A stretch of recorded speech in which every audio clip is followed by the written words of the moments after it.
semuanya, perkenalkan nama lengkap saya Yohana Freya Agusta dari kelas 11C. Pada kesempatan kali ini, saya akan menjelaskan tentang apa itu kerjasama ekonomi internasional serta perdagangan internasional. Simak penjelasannya dalam video berikut ini. Yang pertama ada kerjasama ekonomi internasional.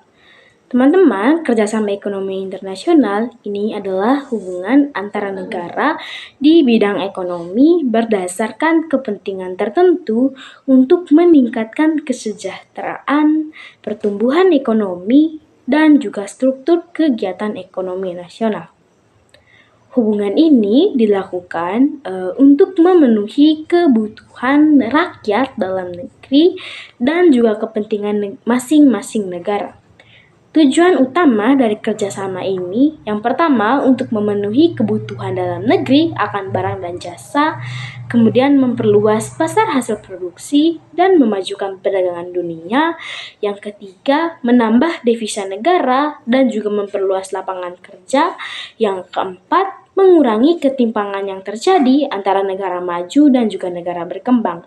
Nah, ada bentuk-bentuk kerjasama ekonomi internasional ini. Yang pertama, ada bilateral.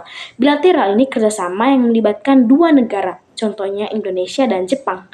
Kemudian ada regional. Nah, kerjasama regional ini melibatkan negara dalam satu kawasan, contohnya ASEAN, Uni Eropa, dan lain sebagainya. Yang ketiga, ada multilateral. Kerjasama yang melibatkan banyak negara tanpa batasan wilayah, contohnya IMF atau World Bank. Kemudian yang keempat, antar-regional. Nah, kerjasama antara dua kelompok regional, contohnya Uni Eropa dan dengan ASEAN.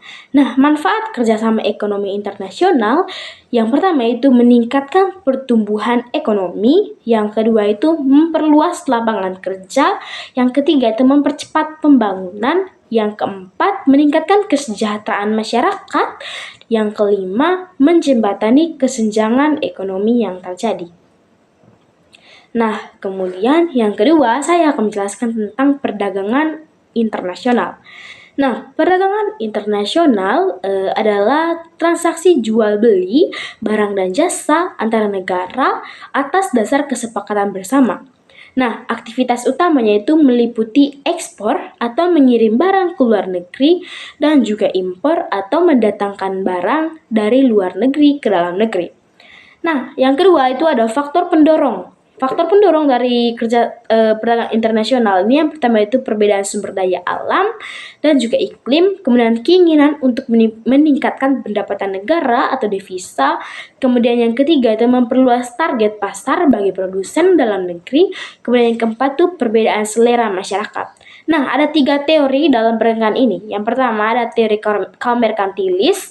Inti utamanya itu negara harus mendorong ekspor sebanyak-banyaknya dan membatasi impor atau surplus perdagangan. Kemudian yang kedua itu ada teori keunggulan mutlak. Inti dari teori ini itu suatu negara dikatakan memiliki keunggulan mutlak jika negara tersebut mampu untuk memproduksi barang atau jasa dengan biaya atau tenaga kerja yang secara mutlak lebih murah atau lebih efisien dibandingkan dengan negara lain. Kemudian yang ketiga ada teori keunggulan komparatif.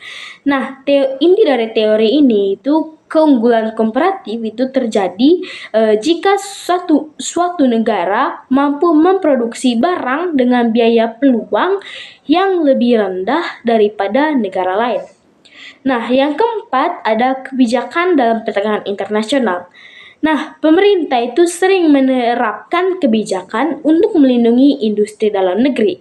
Di antaranya seperti yang pertama, tarif dan bea masuk. Nah, di mana pajak atas barang impor agar harganya itu lebih mahal. Kemudian yang kedua itu ada kuota. Kuota ini pemberian batasan jumlah unit barang yang boleh diimpor. Kemudian ada subsidi, bantuan kepada produsen lokal agar bisa bersaing harga. Kemudian yang empat ada politik dumping, menjual barang di luar negeri lebih murah dibandingkan harga di dalam negeri. Nah, yang ketiga itu ada alat pembayaran dan neraca pembayaran. Yang pertama ada devisa dan kurs. Devisa itu alat pembayaran internasional. atau valuta asing, emas, atau juga surat berharga. Sedangkan kurs valuta asing ini merupakan perbandingan nilai mata uang asing terhadap mata uang dalam negeri. Yang kedua itu ada neraca pembayaran atau balance of payment. Nah, neraca pembayaran ini catatan sistematis mengenai semua transaksi ekonomi antara penduduk suatu negara dengan negara lain dalam periode 1 tahun. Nah, dalam neraca ini terjadi surplus dan juga defisit. Surplus ini jika penerima lebih besar daripada pembayaran, sedangkan defisit ini pengeluaran lebih besar daripada pemasukan. Nah, yang kelima itu ada manfaat perdagangan internasional. Yang pertama itu memperoleh barang yang tidak diproduksi sendiri, kemudian memperoleh keuntungan dari spesialisasi, kemudian ada memperluas pasar transfer teknologi modern, kemudian yang keempat itu bisa menambah devisa negara. Baik teman-teman, sekian penjelasan materi dari saya. Saya harap materi ini dapat bermanfaat dan berguna untuk kita semua.